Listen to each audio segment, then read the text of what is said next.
Here, for your knees' sake, if this just isn't working for you, you may stand. That's totally fine. In this position, you can tuck your toes under, or you can turn your feet flat, the tops of your feet flat. Tuck your tail under. Take a nice big breath in, and then exhale your ribs back without rounding your spine. So you feel like you're stacked here. You have this canister body. You're ready to be ready for that, but not a hard one, just a gentle one, a little pat. Okay, just a little bracing. Shoulders are loose at the sides, arms are just hanging out, and let's draw a circle in this direction here. So going in one plane of movement here, I'm just going to ask you to pull your chin down to that little notch right above your sternum, your sternal notch. And you feel that stretch on the back of your neck, right? So you're lengthening the back of the neck and giving yourself as many chins as you can.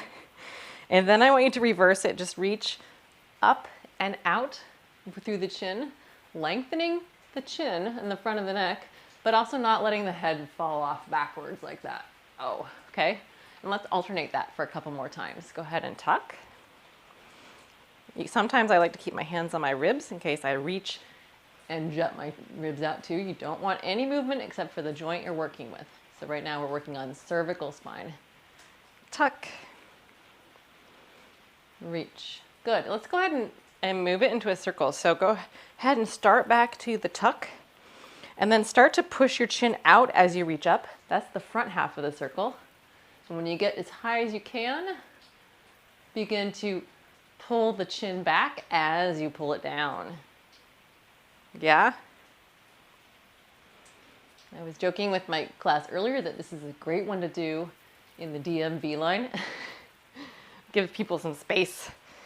But then I realized there's no DMV line at the current time. We are working on appointment only. One more rep, please. Take your time and work at this nice, steady pace. If it feels shaky, that's a sign that you could practice this, maybe in the privacy of your home first.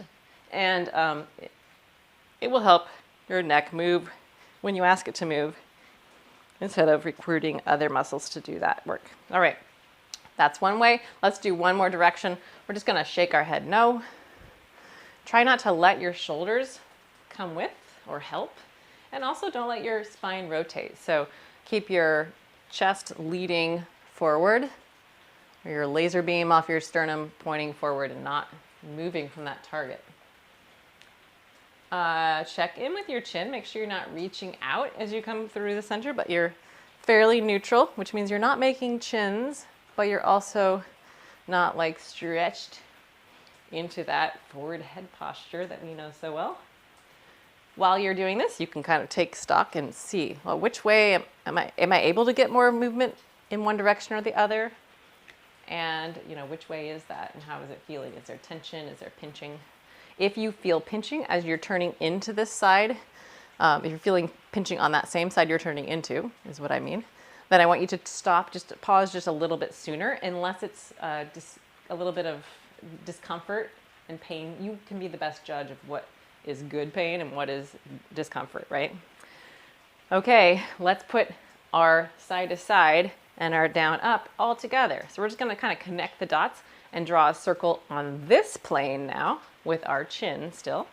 So let's go ahead and take a nice inhale and then exhale those ribs back, tuck the tail. 50% firmness here, so not a lot of tension, but enough.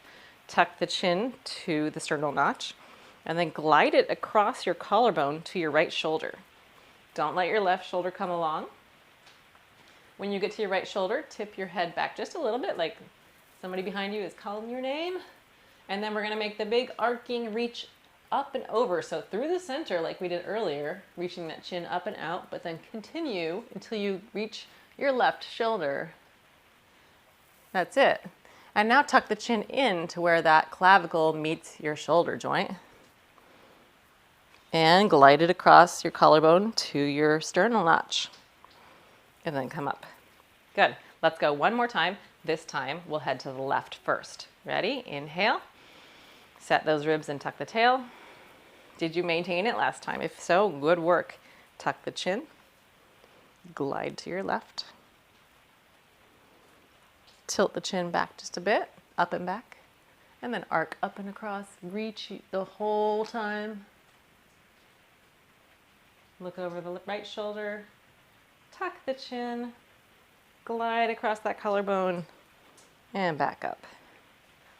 Neck cars. I recommend doing them as much as possible through your workday, especially if you are in a static posture looking at maybe a screen or a windshield through a windshield ahead of you.